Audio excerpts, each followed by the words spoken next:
하나님의 말씀은 사도행전 3장 17절에서 21절의 말씀입니다. 형제들아, 너희가 알지 못하여서 그리하였으며 너희 관원들도 그리한 줄 아노라. 그러나 하나님이 모든 선자의 입을 위탁하사 자기 그리스도의 해 받으실 일을 미리 알게 하신 것을 이와 같이 이루셨느니라.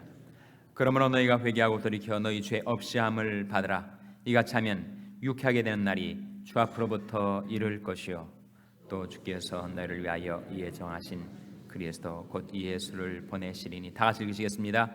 하나님이 영원 전부터 거룩한 선자의 입을 의탁하여 말씀하신 바 만유를 회복하실 때까지는 하늘이 마땅히 그를 받아두리라. 아멘. 할렐루야. 서로에게 평강의 복을 교훈하는 마음으로 샬롬 인사 나누시기 바랍니다. 샬롬. 샬롬. 목요일 새벽기도에 잘 나오셨습니다. 오늘 새벽기도 나오시는 분 중에 한 분이 아침 식사를 준비하셨다고 해요. 밥과 국을 준비했다고 하니까 가능하신 분들은 새벽 예배가 끝나면 진교실로 오셔서 식사를 하고 돌아가시기 바랍니다. 오늘 본 말씀에 보시면 계속 베드로의 설교인데, 베드로가 그 유다 백성 예루살렘 거민을 향하여 말하기를 너희가 생명의 주를 죽이지 않았는가? 그 중죄를 범하였지만 그러나 하나님께서 정상 참작을 해 주실 거다. 그것은 너희들이 모르고 행했기 때문이다. 그런 말을 17절에서 증거하고 있습니다. 17절 말씀 같이 읽겠습니다. 시작. 형제들아, 너희가 알지 못하여서 그리하였으며 너희 관원들도 그리한 줄 아노라. 무지 가운데서 알지 못하는 상태에서 죄를 범한 것을 하나님께서 그 정상을 참작해 주신다는 거예요. 성경에 보시면 예수님께서 알면서 지은 죄하고 알지 못하기 때문에 지은 죄하고 달리 처리를 하심을 보여줍니다. 둘 다 벌은 받아요. 그러나 알면서도 죄를 범하면 많이 맞을 것이요 모르면서 죄를 범하면 적게 맞을 것이다. 둘 다 맞기는 맞는데 형벌을 받는다는 말이죠. 그러나 모르면서 죄를 범할 경우에는 정상 참작을 하신다라고 성경의 원리를 우리에게 보여주고 있습니다. 그러면서 하는 말씀이 물론 베드로를 통하여 하나님께서 증거하시는 말씀이죠. 예수 그리스도께서 부활 승천하셨다가 하나님이 온 세상의 심판주로 예수 그리스도를 다시 이 세상에 보내실 터인데, 그때까지는 하늘이 마땅히 예수를 받아두리라. 그런 말씀이 본문에 나타납니다. 우리 20절 21절 한번 같이 읽겠습니다. 20절 21절 말씀 시작. 또 주께서 너희를 위하여 예정하신 그리스도 곧 예수를 보내시리니 하나님이 영원 전부터 거룩한 선자의 입을 의탁하여 말씀하신 바 만유를 회복하실 때까지는 하늘이 마땅히 그를 받아두리라. 이 말씀 가운데 21절에 하나님이 영원 전부터 거룩한 선자의 입을 의탁하여 말씀하신 바 무엇을 회복할 때까지는 그랬습니까? 만유를 회복하실 때까지는 하늘이 마땅히 그를 받아두리라 했으니까, 예수님께서 승천하여 하나님의 영광의 우편에 앉아 계시다가 이 세상에 다시 오실 때에는 만유가 회복될 것이다. 그런 말씀이죠. 만유의 회복, 그것은 바로 Universal Restoration, 온 우주의 회복을 가리킵니다. 예수 그리스도는 Cosmic Christ, 우주적인 그리스도이시고 주님께서 하늘 영광에 계시다가 만유를 회복하러 다시 오실 때, 그때 우리도 영원한 천국에서 영생 복락을 누리게 될 터인데, 그 온 우주적인 회복을 여기에서 약속하고 있는 것입니다. 이 놀라운 약속을 받은 우리가 이 세상에서 어떻게 살아야 할 것인가 19절에 말씀이 나타나 있습니다. 우리 19절 같이 읽겠습니다. 시작. 그러므로 너희가 회개하고 돌이켜 너희 죄 없이함을 받으라. 이같이 하면 유쾌하게 되는 날이 주 앞으로부터 이를 것이요. 우리가 행해야 될 일, 우리가 살아야 될 삶, 그것은 무엇인가? 그러므로 너희가 회개하고 돌이켜 너희 죄 없이함을 받으라 하시는 거죠. 회개하고 돌이키라. 누구에게로 돌이키는 거죠, 여러분? 하나님께로 돌이키는 거죠. 무엇에서부터 돌이키는 것입니까? 죄로부터 돌이키는 거죠. 죄에서 떠나 죄로부터 돌이켜서 하나님께 나오는 것이 바로 회개입니다. 회개. 성경은 바로 생명 얻는 회개를 말씀하고 있어요. 우리가 회개하면 우리는 구원받습니다. 생명을 얻습니다. 풍성한 삶을 이 세상에서도 살다가 영원한 천국에 들어가서 영생 복락을 누리게 되는 길, 그게 바로 회개라는 거예요. 근데 무엇에서 회개해야 될 것인가? 물론 죄로부터 하나님께로 돌이키는 것이 회개인데 우리의 삶의 영역에서 어디에서 무엇에서 돌이켜야 한다는 것인가? 세 가지. 눈에서 돌이켜야 하고, 마음에서 돌이켜야 하고, 발에서 돌이켜야 합니다. 시편 119편 37절 말씀에 내 눈을 돌이켜 허탄한 것을 보지 말게 하시고 오직 주의도의 날을 서성케 하소서, 그런 말씀이 있어요. 외부로부터 우리 내부로 들어오는 우리 존재의 관문과 같은 것이 바로 눈입니다. 예수님은 눈은 뭐라고 했습니까? 눈은 마음의 등불이라고 하셨어요. 사람이 무엇을 바라보며 사는가 하는 것이 그의 삶에 심대한 영향을 미칩니다. 우리 세상 살아가면서 세 가지 볼 것이 있습니다. 하나는 봐서는 안 될 것이 있어요. 둘째는 봐도 되고 안 봐도 되는 것이 있습니다. 셋째는 꼭 보아야 할 것이 있어요. 우리 문제는 꼭 보아야 할 것은 안 보고 보지 말아야 할 것을 보며 살아가는 것이 우리 문제죠. 무엇을 보지 말아야 한다는 말인가? 우상을 보지 말아야 되죠. 비루한 것, 허탄한 것, 죄짓게 만드는 것, 시험과 유혹이 들어오게 만드는 것, 더러운 것들을 우리가 보지 말아야 하죠. 그래서 내 눈을 돌이켜 허탄한 것을 보지 말게 하옵소서. 그렇게 시편 기자는 기도했던 것입니다. 보지 말아야 할 것이 있는가 하면 봐도 되고 안 봐도 되는 것들이 있죠. 뭐 드라마 같은 거, 스포츠 중계 같은 거, 문학 작품 같은 거 봐도 되고 안 봐도 되고 중립적인 가치의 볼 것들이 있다는 거죠. 근데 그것에 너무 많은 시간을 들여서 온통 그의 시선과 안력이 거기에 많이 들여지는 바람에 마땅히 보고 살아야 할 것을 못 보고 사는 것이 우리들이 문제 아니겠습니까? 마땅히 봐야 할 것이 뭐지요? 시편 17편 15절 말씀에 나는 의로운 중에 주의 얼굴을 보리니 깰 때 주의 형상으로 만족하리이다.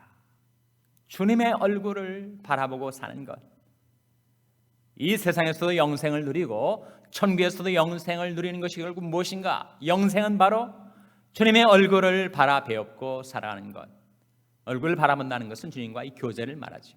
주님과의 사귐, 주님과 교류, 주님과 함께 사는 삶이 바로 영생인데 우리가 너무 세상에 못 볼 것들을 많이 보고 사는 가운데 주님의 얼굴을 뵙지 못하고 살아가는 것이 우리 인생의 비극입니다. 우리가 이 아침에 불렀던 찬송가 가운데서도 나의 꿈 정령 이루어질 때 내가 주님의 얼굴을 보리라. 그런 찬송가 가사를 우리가 기억하게 됩니다. 내 영혼아 내가 어찌하여 낙마하며 어찌하여 내 속에서 불안하여 하는고 너는 하나님을 바라라. 나는 내 얼굴을 도우시는 내 하나님을 오히려 찬송하리이다. 그래서 우리 눈에서 회개가 이루어져야 합니다. 비루하고 허탄한 것들 바라보는 데서, 또 그것이 유익도 안 되고 덕도 안 되는 중립적인 것에 너무 많은 시간과 알력을 소비하는 데서 돌이켜서 마땅히 바라봐야 할 것을 바라봐야 해요. 주님의 얼굴은 어디에 나타나 있습니까? 주님의 얼굴은 성경의 지면에 비추어 나타나고 있습니다.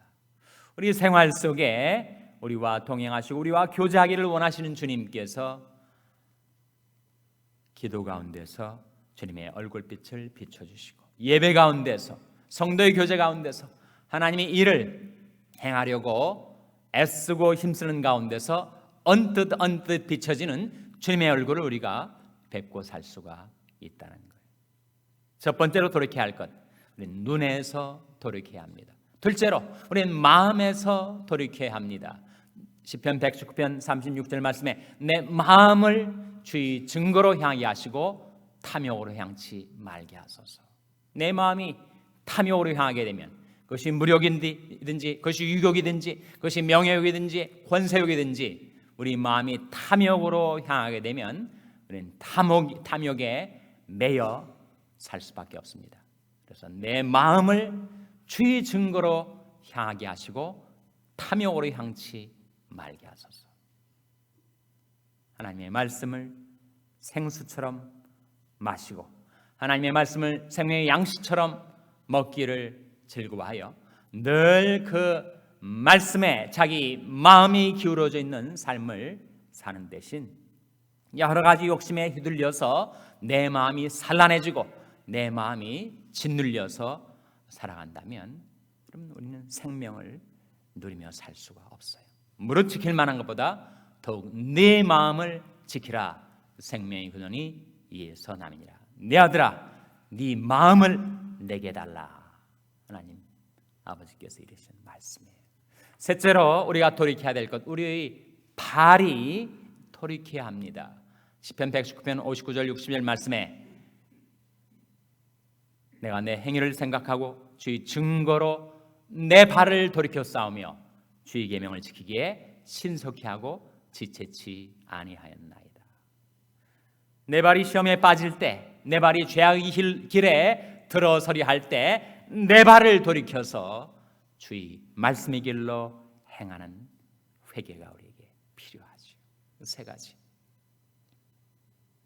그러므로 너희가 회개하고 돌이켜 어느 삶의 영역에서 회개하고 돌이키라는 것인가? 우리 눈이 돌이켜져야 되고 우리 마음이 돌이켜져야 되고 우리 발이 돌이켜져야 한다는 것입니다. 그렇게 하면 어떻게 되는가?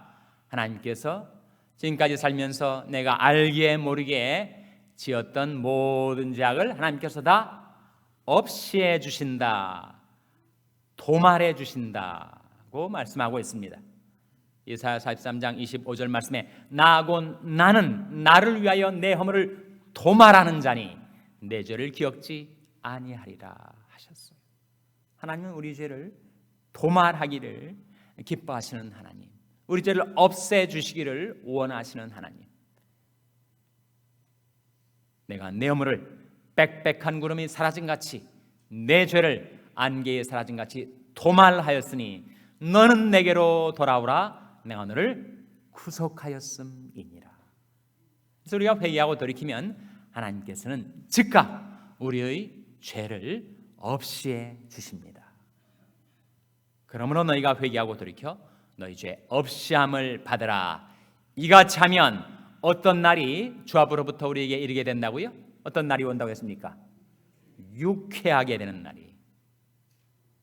심령이 클클하고 그리고 여러 가지 근심 걱정에 눌리고 마음이 산란하고 괴롭고 그래서 마음이 병들고 죽어가니 비참한 인생을 살던 우리에게 하나님께서 이렇게 살면 유쾌하게 되는 날이 주 주 앞으로부터 이룰 것이요. 우리 마음은 안식을 얻고 우리 심령에는 상쾌함이 우리에게 주어질 것을 성경은 약속합니다. 바로 이사야 28장 12절 한번 찾아보시기 바랍니다. 이사야 28장 12절 말씀 우리 찾아서 한번 같이 읽겠습니다. 구약성경 998면 이사야 28장 12절 말씀 찾아서 같이 읽겠습니다. 구약성경 998면 이사야 28장 12절 말씀입니다. 이사야 28장 12절 말씀 같이 읽겠습니다. 시작. 전에 그들에게 이르시기를 이것이 너희 안식이요 이것이 너희 상쾌함이니 너희는 곤비한 자에게 안식을 주라 하셨으나 그들이 듣지 아니하였으므로 이 말씀 속에 이것이 너의 안식이요 이것이 너희 상쾌함이라 하는 말씀이 나옵니다. 이것이 무엇입니까? 우리가 하나님의 말씀을 따라 하나님께로 회개하고 돌이켜 살면 하나님께서 우리에게 안식을 주시고 상쾌함을 주신다 하시는 말씀이죠. 그래서 이 이사야의 메시지하고 이사야 28장 12절 그리고 이 베드로의 메시지하고 바로 사도행전 3장 19절 말씀하고는 상통하고 있습니다. 그러므로 너희가 회개하고 돌이켜 너희 죄 없이함을 받으라. 이같이 하면 유쾌하게 되는 날이 주 앞으로부터 이를 것이요 이것이 너희 안식이요 이것이 너희 상쾌함이니. 이 아침에 하나님께서 우리에게 베푸신 그 말씀을 붙들고 우리 눈, 우리 마음, 우리 발 죄에서 떠나 하나님께로 돌이켜 나올 때 하나님께서 약속하신 대로 우리 죄를 없이 해주시고 유쾌하게 되는 날이 주 앞으로부터 우리에게 이르게 하시고 약속하신 안식과 상쾌함을 저와 여러분에게 베풀어 주시기를 주님의 이름으로 축원합니다. 기도하시겠습니다. 오늘 말씀을 기억하며 하나님